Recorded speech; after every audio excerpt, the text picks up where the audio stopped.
Hello everyone. Today, I'd like to talk about the relationship between the mind and the body. If you watched my previous video, you may remember the idea that the mind might not be something abstract and distant.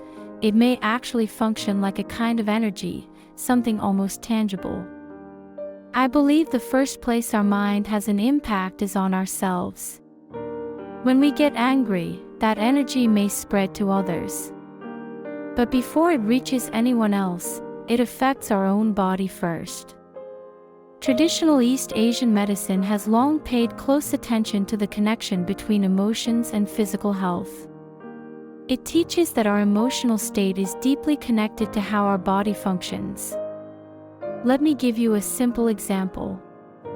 In traditional medicine, intense fear is believed to weaken the kidneys and bladder. We've all seen scenes like this in movies. A character becomes so terrified that they lose bladder control. Extreme fear affects the body immediately. Another example, excessive anger is said to harm the liver. I once deeply respected a scholar who passed away from liver cancer. In the months before his death, I visited him several times. During his illness, he had become interested in Buddhist teachings. One day, he said to me, "They say everything happens for a reason. Why do you think I developed this illness?" He asked for my thoughts.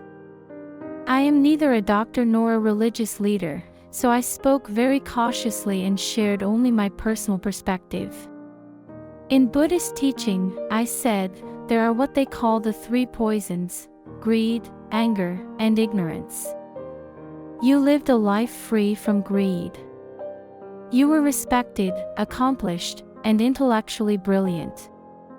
But perhaps, managing anger was more difficult. He had fought bravely against military dictatorship and endured injustice. Anyone in that position would have felt anger. In traditional medicine, I continued, anger is said to harm the liver. I wonder if that may have played a role. And then I added one more thought. I don't think the body distinguishes between righteous anger and harmful anger. Anger is anger. He nodded slowly and said, "You may have a point." Traditional medicine also says that excessive joy can damage the heart. Of course, modern medicine identifies many complex causes of heart disease. But sometimes, we do see people suffer heart attacks during moments of overwhelming excitement. During the 2002 World Cup, news reports stated that several people died of heart attacks while watching intense matches. In Germany during the 1996 European Championship, heart attack deaths reportedly increased by nearly 50%.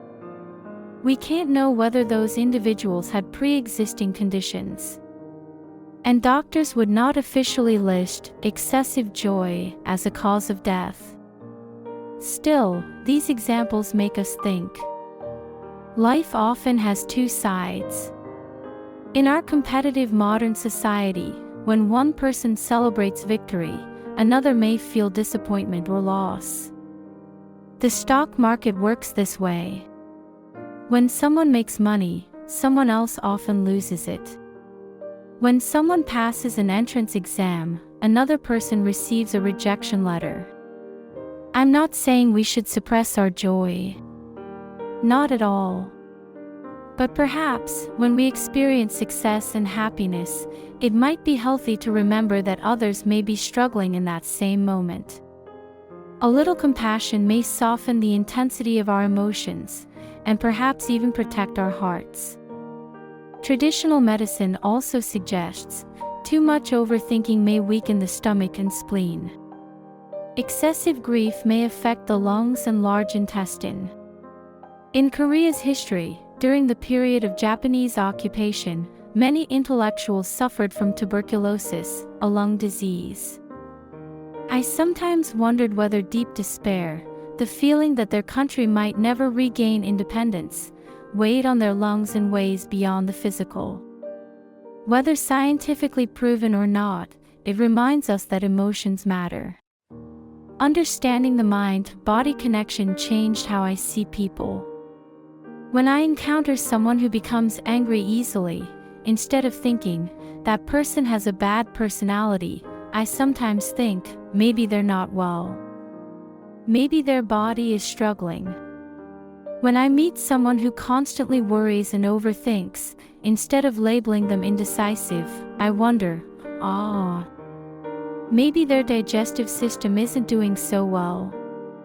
Seeing people this way helped me understand a saying, there are no bad people, only people who are hurting. Today, even modern medicine is increasingly studying how emotions influence physical health. This growing field is often called mind-body medicine. As research continues, I believe we will better understand how caring for our emotional world can help prevent illness and support healing. As I came to understand the relationship between the mind and the body, I realized something simple but profound. Just as we choose healthy food for our bodies, we must also choose healthy emotions for our minds. Gratitude, compassion, balance. These may be nourishment for the body as well. Thank you for listening. I hope you have a peaceful and healthy day.